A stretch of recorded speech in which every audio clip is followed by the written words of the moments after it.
I would watch Dan on a cam girl site. I'd watch that, Dan. Good morning, everybody. Happy Super Tuesday, and welcome to onlydans.com. I just got a lesson. Screen Junkie's Twitter account, who tweeted a wonderful Photoshop of just all Dans at the table, and it said instead of OnlyFans, it's Only Dans, and I was like, "What's OnlyFans?" Google it on our work Wi-Fi. And then I got an education. So sweet summer child. Oh, it's okay, Dan. We love having you here, and we love having all of you here joining us on this fine Tuesday morning for us. Probably not. It's very unlikely this morning for you, actually. But we are here on SJU on Fandom Entertainment to bring you all the latest entertainment news, including Star Wars, who just can't stop putting hats on hats on hats. We're going to be talking about video game movies. Are any of them good? Our list doesn't think so. And we have a very important update on Steven Seagal and a great panel. It is not only Dan's on the panel today, but we do have Dan Murrell. Hello, how are you? We have also got an Ed Greer. Hey, decidedly different from a Dan, but still. Well, the internet thinks so. Ed, we're not so different, you and I. I mean, like I said, they got that weird tweet about if Dan was there to rein in Ed's Star Trek takes. We agree more than we disagree on this stuff. I don't get... Not off camera. On off camera, you're very mean to each other. Yeah. It's itchy and scratchy when we turn these cameras off. Yeah. Truly, just knock a sledgehammer behind knock down, drag out brawls. Dan's making sure Ed's tail is getting stuck in a car door. Yeah. Violent. Really, truly is. And of course, the one and only Joe Starr with the world's okayest Dungeon Master mug there, which I was seeing at Christmas. Yeah. Well, listen, we'll talk a little more about the relevance of that later. But before that, oh boy, let's talk about Star Wars. Star Wars has been patching itself lately, dropping new tidbits and facts on Twitter from the new novelization of Rise of Skywalker. Patches include the Reylo kiss. The novel describes it as a kiss of gratitude, acknowledgement of their connection, celebration that they'd found each other at last. Palpatine, he was a clone all along. Or popular Star Wars fans posting facts like, did you know the Sith Eternal Fleet was created by Sith cultists on Exegol, who indoctrinated Exegol's population with Sith values and raised and trained their children to become officers, mechanics, and soldiers of the Final Order? That one's my favorite. Yeah. Because it's so matter of fact and then so dense of things that you never would have known. Yeah. How would I have known that? I did not know that. Yeah. Were you aware? Yeah. Was this keeping you up at night, Dan? Well, I was keeping up at night because I thought it was dumb that it wasn't in the movie. So in that sense, it was like, I don't like this method. Yeah. Put it in the movie. Well, that if it's important, yes. Where did the Emperor come from? Kind of a big question. Put it in the movie. The dead speak. You even have a tool where you can put it. You can just say, cultists on Exegol have cloned Emperor Palpatine in your crawl. It's clunky. It's clunky. It ain't the sexiest thing to put in your crawl, but it's functional. Yeah, but the crawl, but that's what the crawl's there for. The crawl, that's what it does. That's what the crawl does, Jerry. It summarizes years of action. Sure. That's what it does. That's all it does. The crawl has always been the thing that fills in the events that happened between the sequels. Well, there's literally in from even Star Wars 1977 A New Hope to Empire Strikes Back, there's a gap of a few years. So you take some time to explain things. And again, we are to believe that Rise of Skywalker was taking place at least a year after the end of Last Jedi. But really, it just was like the dead speak. Here we go. Okay, cool. Also, the first 40 minutes of that movie could have just been covered in the opening crawl, but that is merely my opinion. However, Star Wars different video has a long tradition of containing cool bits of information in its novelizations, but I agree with Dan, this is not a cool bit of information. This is a critical piece of information. And the kiss thing is the emotional denouement of two characters. in the book. Can I? By the way, may I read? Because I have the passage from the book. May I read this passage? Give us a dramatic reading. God, it's gonna be so hot. This is the Reylo kiss. Okay, here we go. DansOnly.com. Here we go. I'm assuming this is from Kylo's point of view. Okay. His heart was full as Rey reached for his face, let her fingers linger against his cheek, and then. I'm not making this up. And then, wonder of wonders, she leaned forward and kissed him. A kiss of gratitude, acknowledgement of their connection, celebration that they'd found each other at last. But then she drew back, concern on her face. She could feel him growing cold. Ben smiled at her. He'd given Rey back to the galaxy. It wouldn't atone for the darkness he'd wrought, but it was what he could do. Oh. Like that last part's okay, but... Yeah, it's okay. Wonder of wonders. Wonder of wonders. But look. I have been, I've been on this kick for a long time, and people have hated me for it. Gratitude kisses. Yeah. I've been kissing people. When your Gratitude kisses. I was gonna say when your bartender mixes you a great drink, you just grab him by the face and just plant one on him. Fingertips linger. Dude, I break into song like Tom Cruise and Top Gun. No, but look, this is my thing. I've been saying that that they've been doing a lot of lore in lieu of story. Sure. I've been on that, and they keep doing it. Mm-hmm. They keep going, hey, here's some Legos, you put them together. Mm-hmm. Here's something for the fanfickers and the shippers and the novelization Well, that crew. To me sounded like someone's Reylo fanfic. I mean, you can call it Kiss of Gratitude all you want. Mean to the Reylo folks, though, yes, because it's very they thought that this was their little messing with this kiss thing. they thought this was their little, like at least we've got this kiss, and they're like, oh no, that wasn't romantic. It's like, But also, I don't understand how we're getting not romantic out of that specific passage just because it says kiss of gratitude. The way it's described, it sounds like a kiss like your mom gave you like before you went to camp. I don't know. Yeah, but they talk about her like hands lingering on his face and him being like so astounded and excited that she kisses him. No, this is a romantic kiss, and I am not a Reylo shipper by any stretch of the imagination. Sounds like he thought it was a romantic kiss, which given their relationship checks out. That Sure. she'd be like, he's like, I found my true love. Well, but the way it's written is very kind of deft if you look at it, because it could be seen both these ways. It is what Yanni Laurel. It's like you said. It's the here are the Legos. You put them together. No, exactly. What color's the dress? They do that to us all the time, and it's like and it goes back to things like the clone. We lost them in the Clone Wars. It happened in the Clone Wars. I know that George Lucas did not know what the Clone Wars was when he said that. But he had writing like he had written the Lord of the Will. He had written the wills. The Journal of the Wills. Right. He'd written all that will stuff. He'd done a lot of that, and he still didn't know exactly what the Clone Wars was. I know he didn't. Yeah. So it's like there's this paper over stuff. That's what we're seeing. We're seeing the seams in something that never quite fit together. But like you guys said, a lot of this could be addressed in the crawl. Well, there's a weird challenge, right? Where like, because when I do fundamentals, I talked about this with the First Order. By the way, I've never felt more defeated after making a video than here's all the cool things you don't know about the First Order. And then I went and saw Rise of Skywalker like that day, and J.J. Abrams was like, that's all trash. That's all dumb trash, and you're dumb for caring about it. And I was like, here's the same thing. Yeah, but final. So Final order. I think here's the challenge: is like you have all these cool sort of like lore suggestive lines in the original trilogy, like we fought together in the Clone Wars, or that or in Empire. There's that great line where it's that bounty hunter that we encountered on blip blip blip changed my mind for mine. That's such a cool.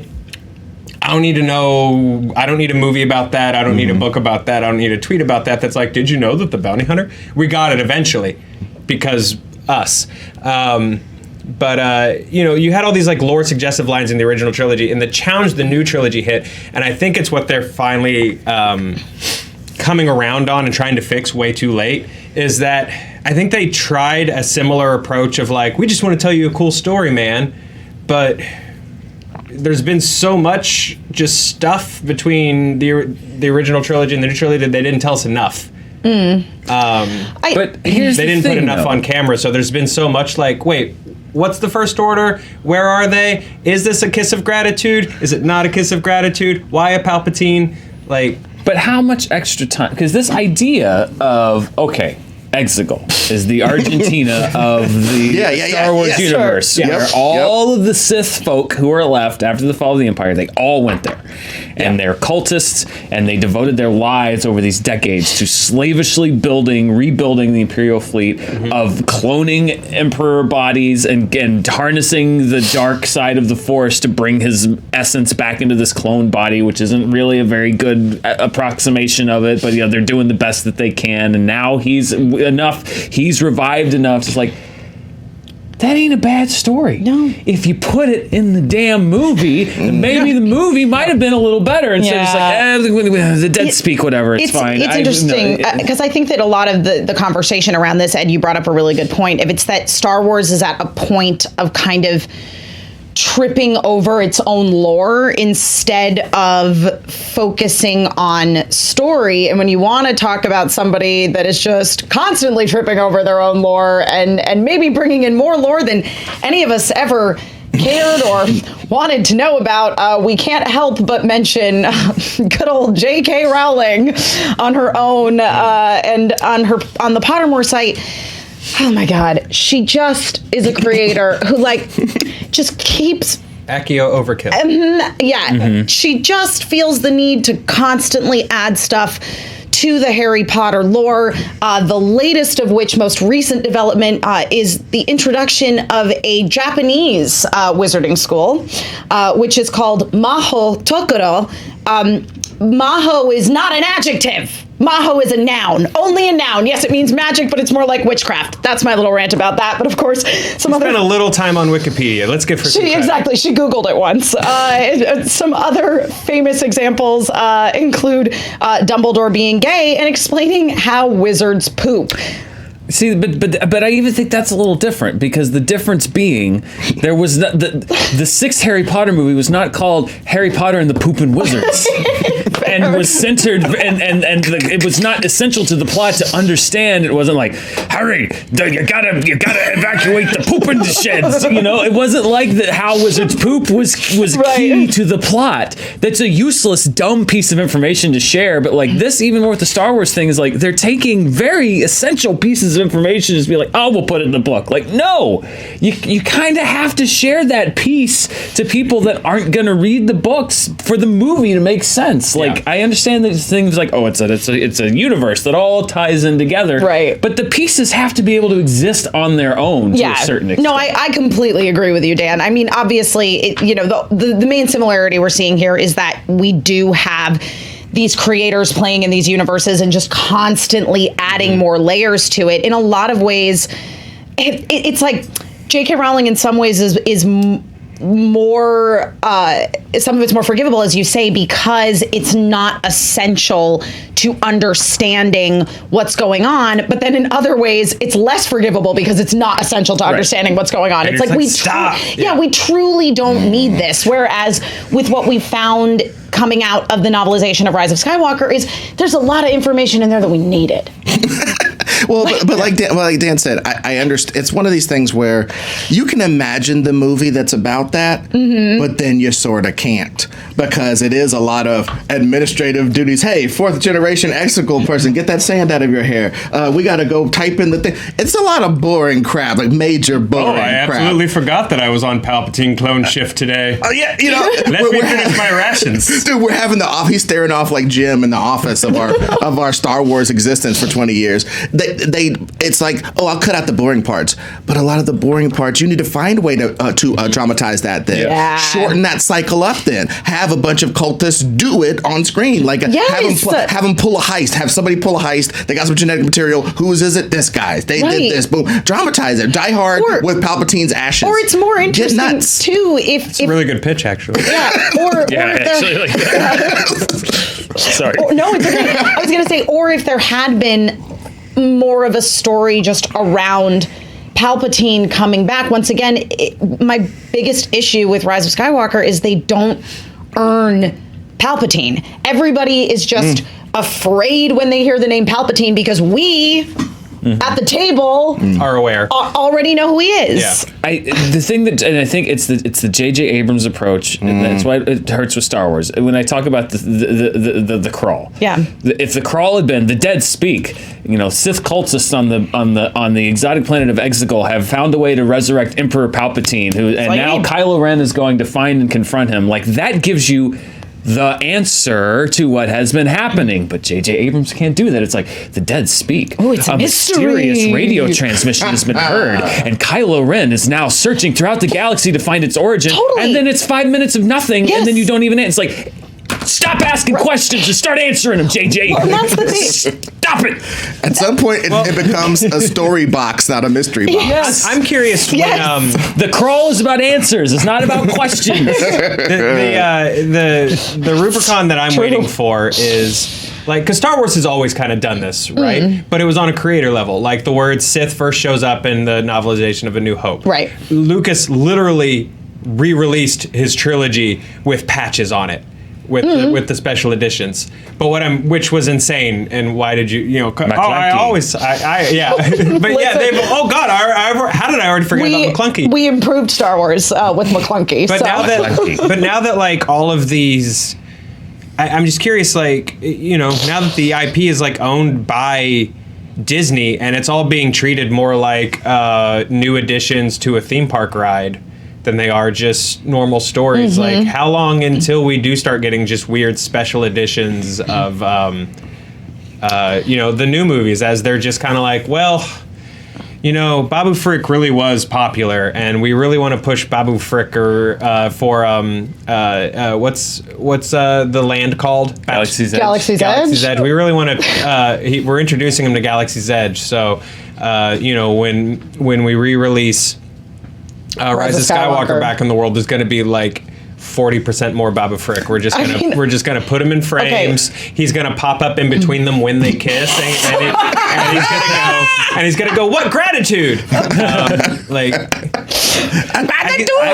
can see one it happen. One of my favorite pieces of synergy, because for some reason it came up the other day. Spencer, I think, asked, what's the name of that creature that gives the green milk from Last Jedi? And I was like, I don't know. So I looked it up on Wikipedia. Right. Powered by Fandom? Yes, powered by Fandom. And so then thank you, Ryan. And so then I was like following the rabbit hole down, and it was just like, the green milk was packaged and exported through what's the Galaxy's Edge planet? Oh, Batu.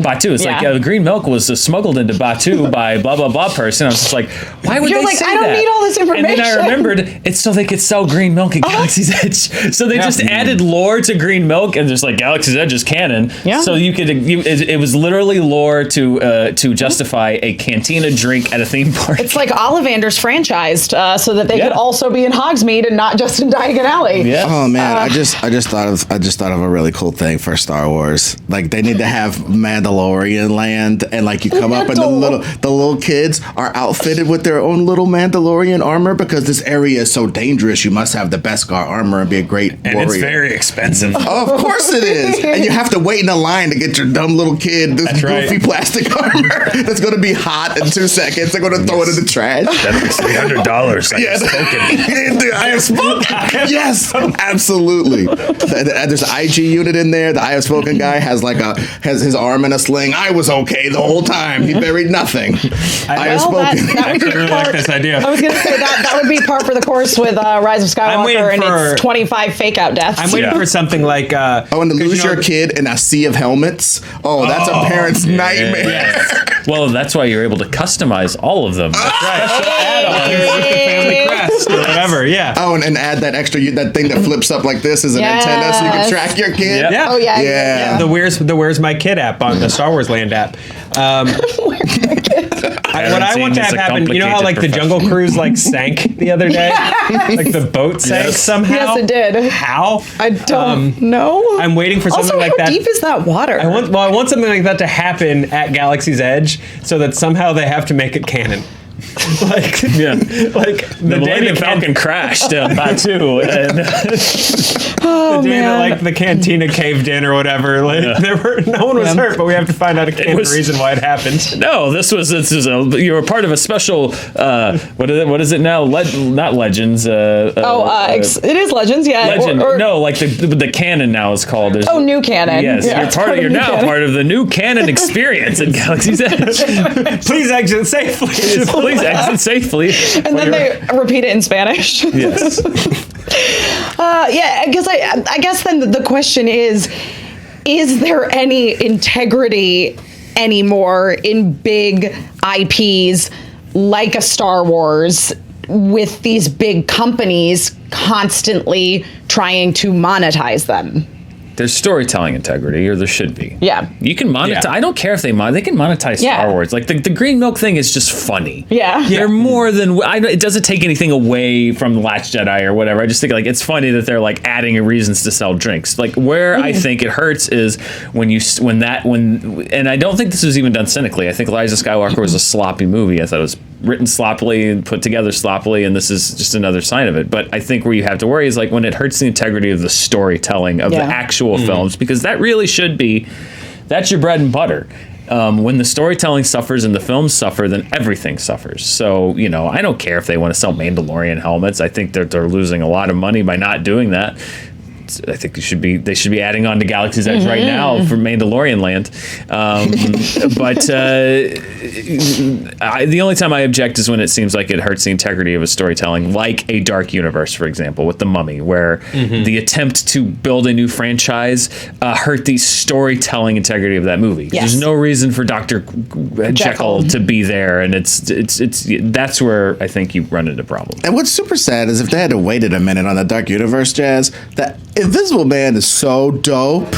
Oh my God, I saw that yesterday. Fatted out with my, my refill and everything. Sat down with my buttery juices and I just did it up, baby. And it was awesome. And I was quite scared for what's her name. You know what I mean? I was like, oh God, this is creepy. Until Russell Crowe showed up. And the gaslighting, the gaslighting and stuff, and all the stuff. And just imagine at the end, Dr. Jekyll comes out. I don't want to know.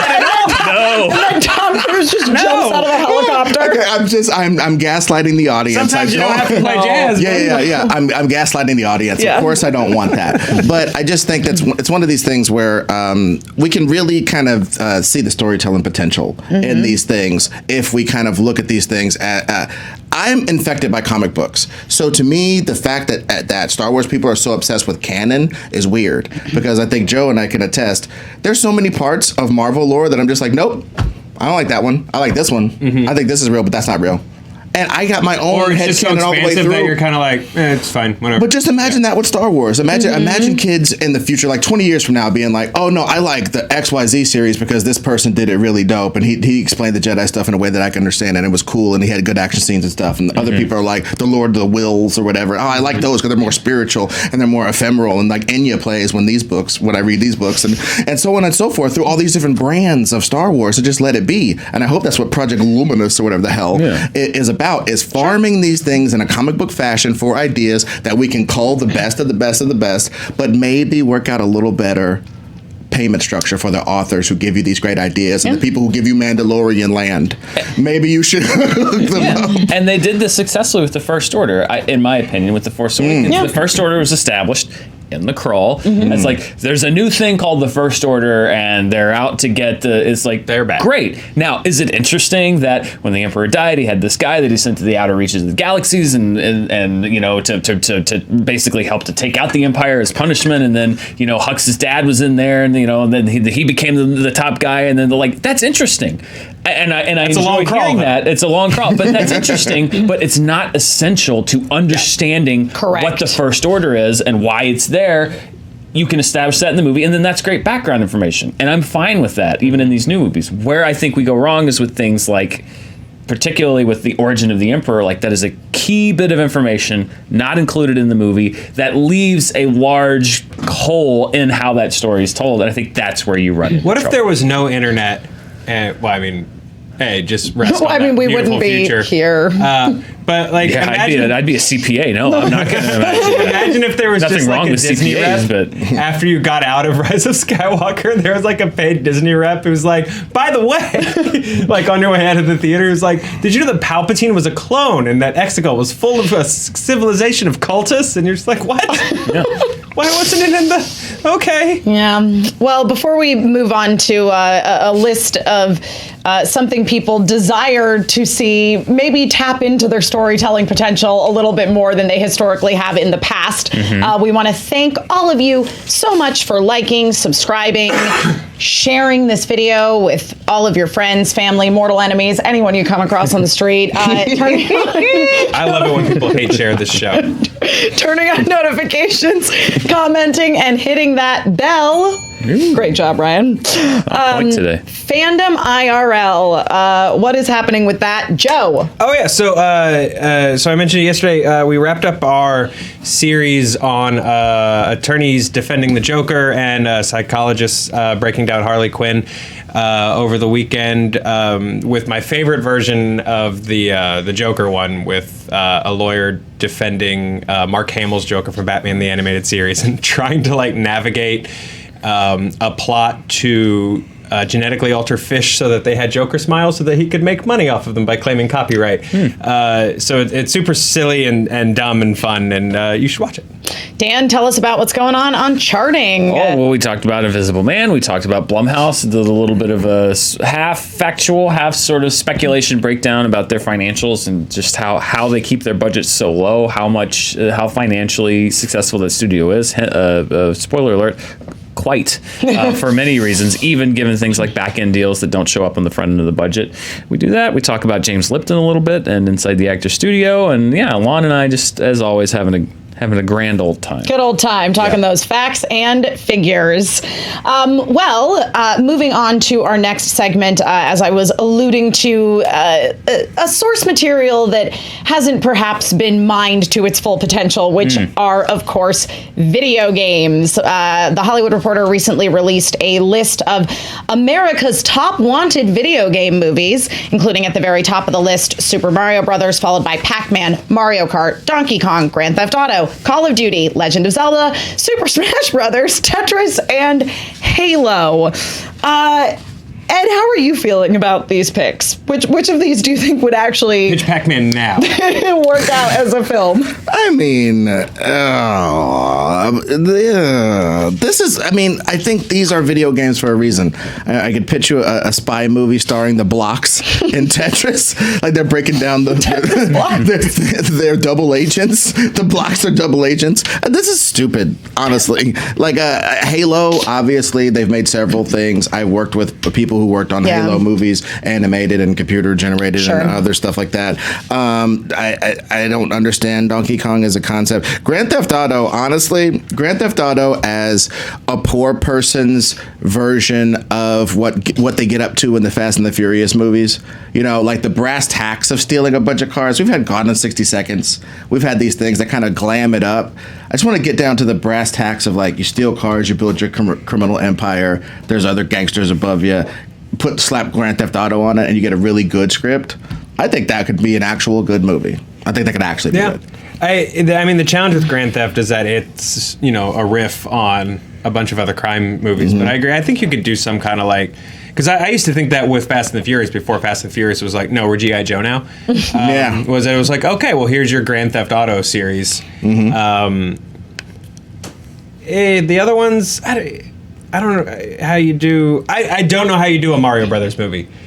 Well, that's the thing that's funny to me is that maybe an animated one, but Super Mario Brothers is on this list, but there's already a Super Mario Brothers movie, and it's great. Granted, it literally was. Somebody went, you know what, guys? What if it was Super Mario Brothers, but also Blade Runner for kids? What if we called it Super Mario Brothers and then made it nothing like nothing to do with Super Mario Brothers? Although, you know what I will say, Jonathan, will you bring up that grid back up? Yes, give us the grid. Bottom right.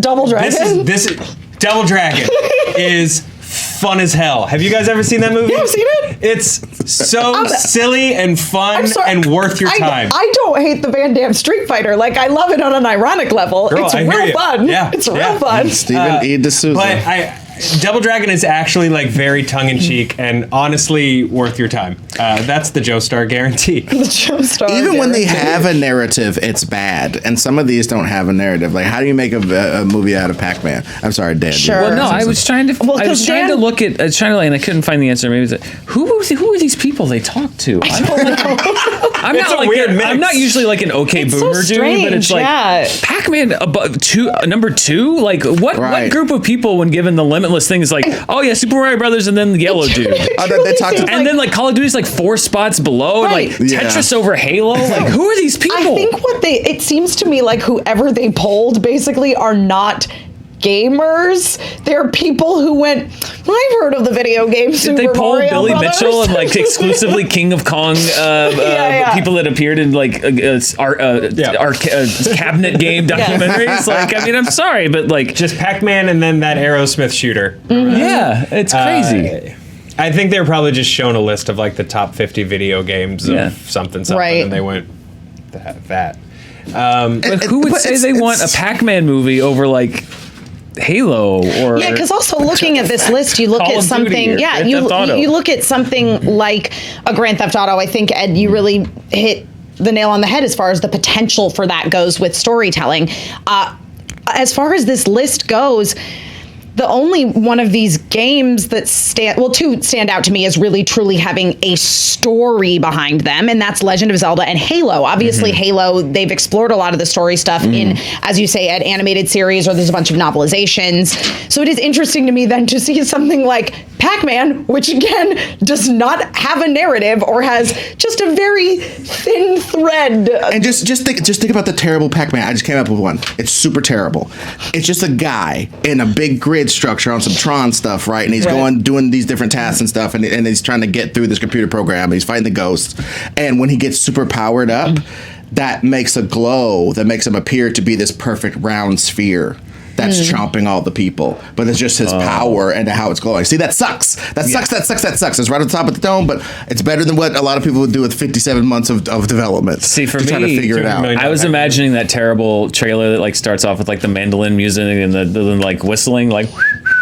It's like, hi, my name's Pac. My life was pretty simple. And then one day, the ghosts came in. I had to change everything. I promise you, time of my life is in that trailer. No.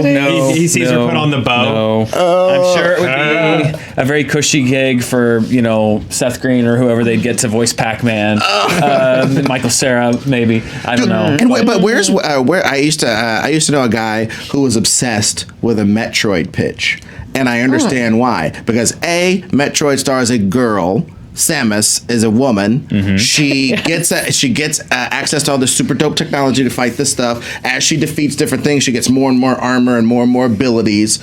That's an ascending conflict movie. Yeah, that's a superhero movie in a sci-fi setting. Yeah, and nobody said it on here. This Billy Mitchell list. Yeah, you're right. I think something like Metroid is as narrative heavy as you can get to keep my interest peaked in a video game movie, because so many of these, like Uncharted.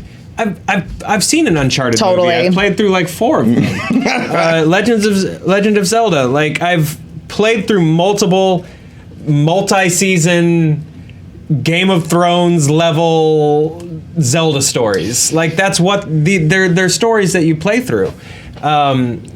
But I do think something like Metroid, where it's like there's a basic narrative, and something where like you still like, or like a Contra side scroller or something where you put so much of yourself and so much of your own personality. Oh, Contra is kind of tight. Well, and I think it was really smart especially for the creators of Metroid to pat themselves on their woke backs early and predict the force diversity of the future by the force diversity. And there's their main character. Hey, we were talking about Star Wars. Look around at the world. It's just a bunch of straight white men. Those are the only people that live in this world. Those are the only ones. Samus is great as a character because it didn't.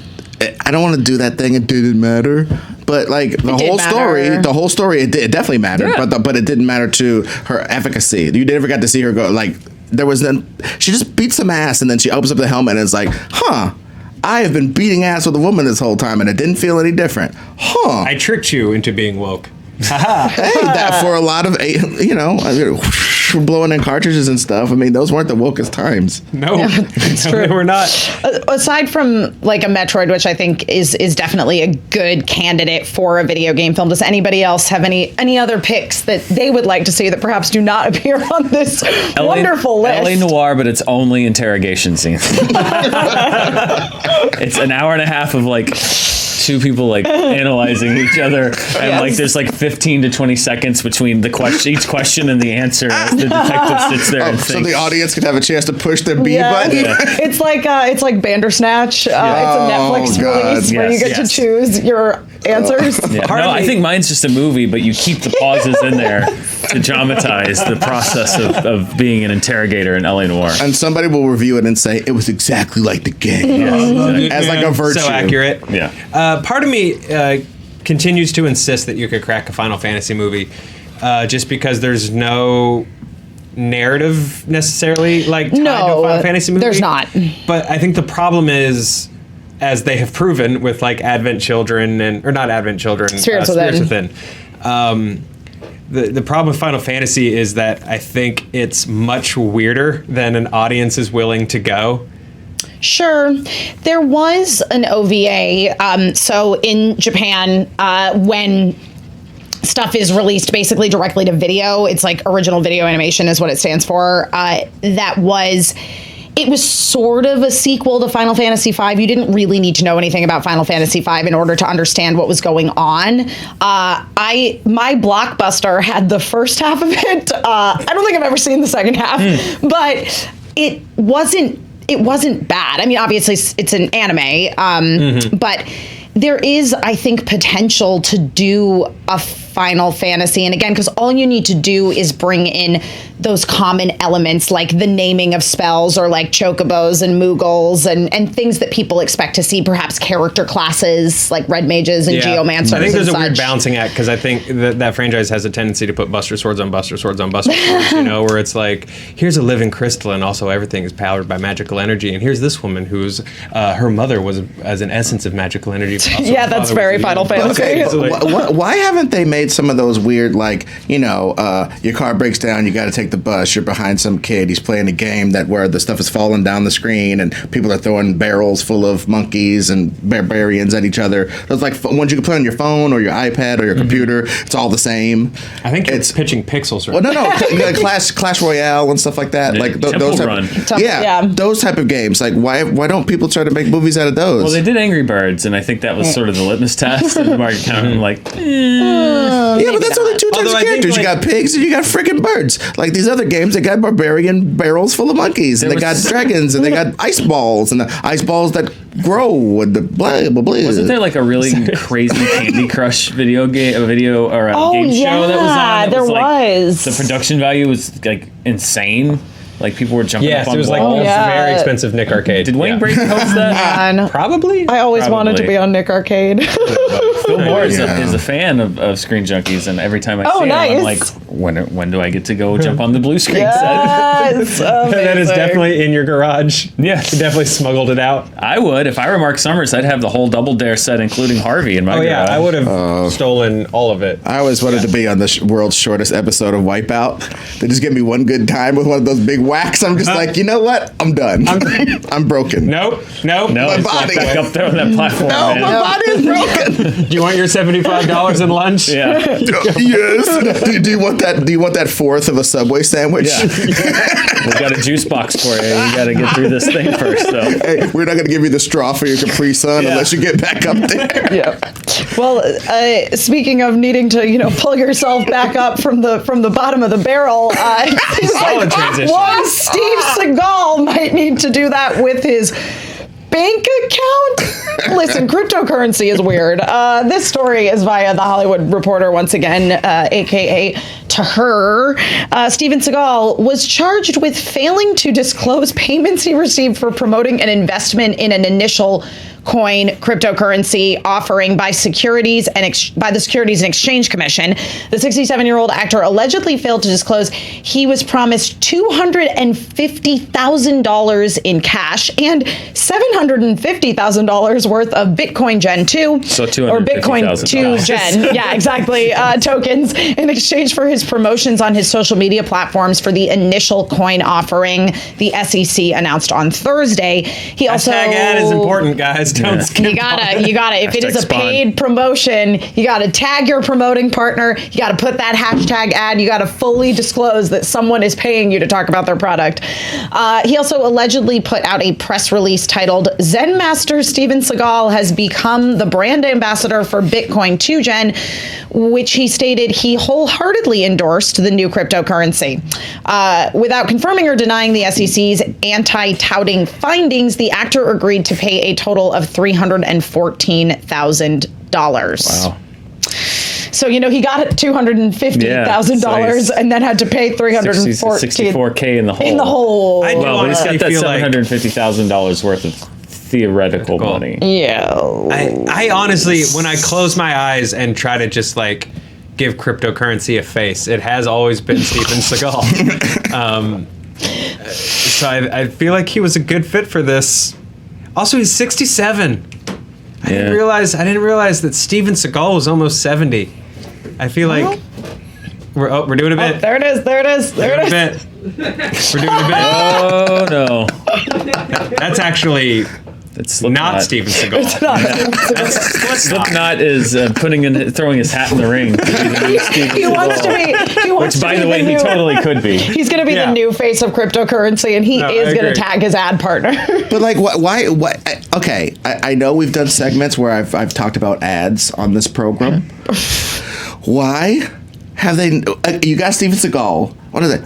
Why don't you a keto flip that dough or something like that? You know what I mean? Like some sort of situation where he's doing his keto and it's representing all the money that's going to pile up into your account after you do these financial moves. That was never the commercial. Here's the thing, Ed, is in this commercial where he's mostly standing perfectly still, he is doing the extent of his Aikido moves. Have you seen recent Seagal? Now I feel bad because he's 70. Let's say, have you seen 50-year-old Seagal do Aikido? It's this. Ha! And then 80 people go, ow! Yeah, it's like Sauron. Yeah. Just wandering martial arts where he goes. Dan. I have a proposal. Mm-hmm. He can get his money back. Get his $250K back from the government. You ever see Steven Seagal Lawman on A&E? Yeah. It's like that, and also 60 Days In, where he's undercover in a white-collar prison. He's like the mole on the inside, but you have to have the voiceover at the beginning after it's done, because you can't expose it till after it's done. It's like, hi, I'm Steven Seagal. In 2018, I've been an undercover mole for the United States government, exposing white-collar crime. Yeah, exactly. And then so he goes on the government payroll. He gets his $250K back, and we get a really cool TV show out of it, like Steven Seagal Lawman 2. What a great title.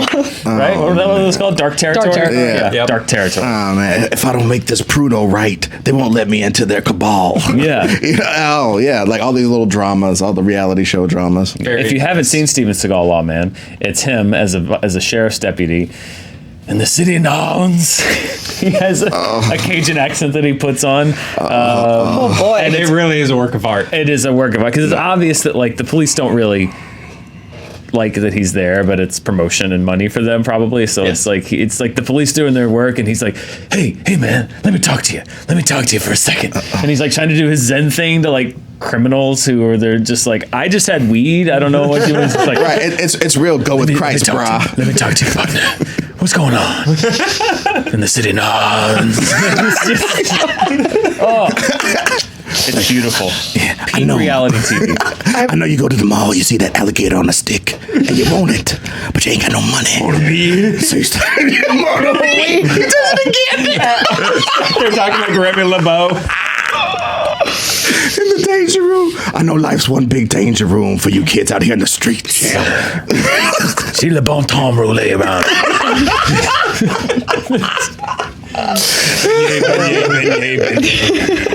So funny. Oh, Steven Seagal. Yeah. Well, I think, Dan, you really, truly have, you pitched his money ultimate back. comeback. Yes. There's no one loses. The government uncovers white collar crime, corruption, and they're easy to escape from prison. Steven Seagal gets his money back, and we all get a great piece of entertainment out of it. Yeah. Win, win, win, win. You fixed it. I mean, it's not fixed unless they do something about it. True. You've So- offered is fixed. So that Mandalorian Land. What other products have we made? That's gonna make $1 Mandalorian billion? Land. We settled on a Metroid movie that might work. Yeah. And damage control for any sort of disaster that befalls Galaxy's Edge by spinning Exactly. it into Just put it into canon. Yeah. Put it Oh into yeah, canon. and Die Hard for Palpatine's Yep. ashes. Oh, that may be my favorite one. Yeah. I think we just solved all did of it. the outstanding problems with entertainment and theme parks today here on SJU.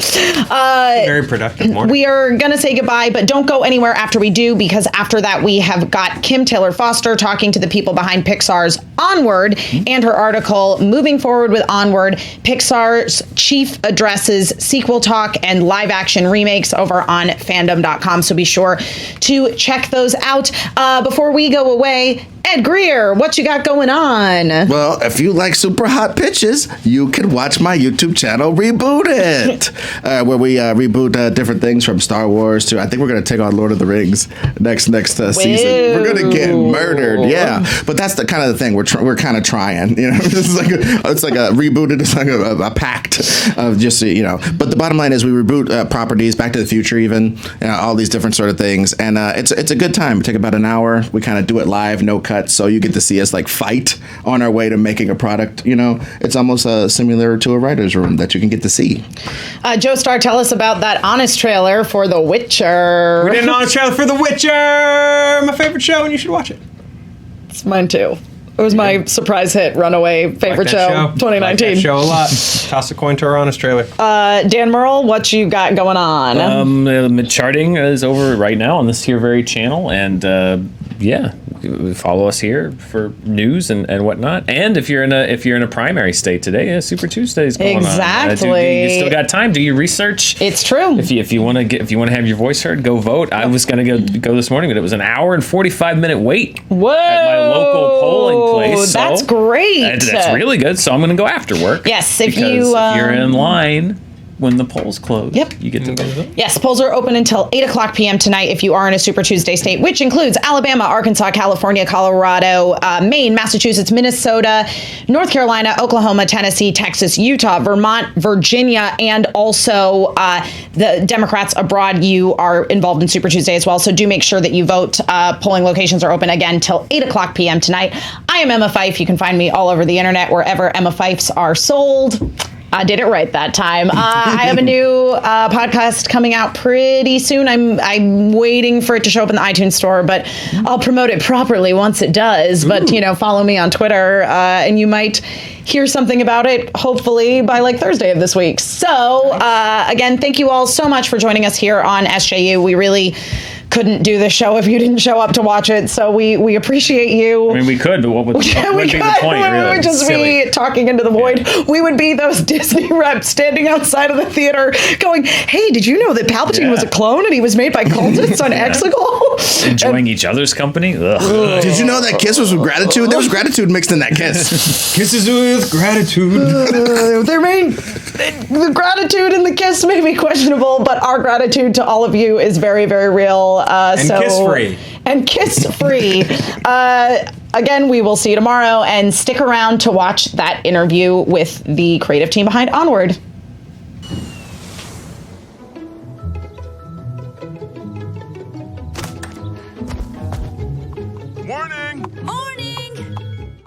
So what inspired you to make a fantasy movie set in a modern world?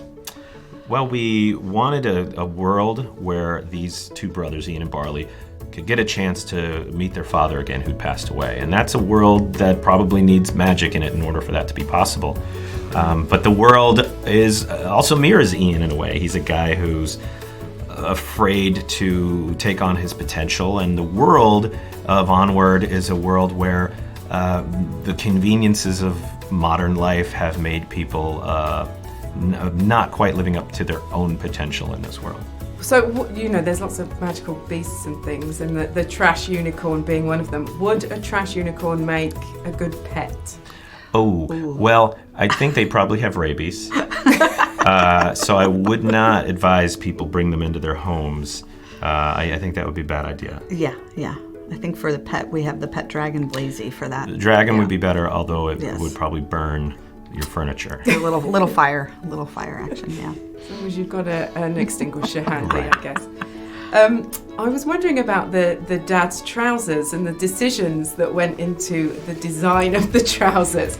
Was there ever any backlash when it was suggested that he wouldn't be wearing jean shorts? Nice reference to my father, who wore a lot of jean shorts back in the 70s. It was fun to design and ridiculous, and part of the fun of making one of these movies is having these unique, weird, awkward moments, and we kind of wanted it to be that for the boys. They messed up this spell, and now they're stuck with this weird version of their dad.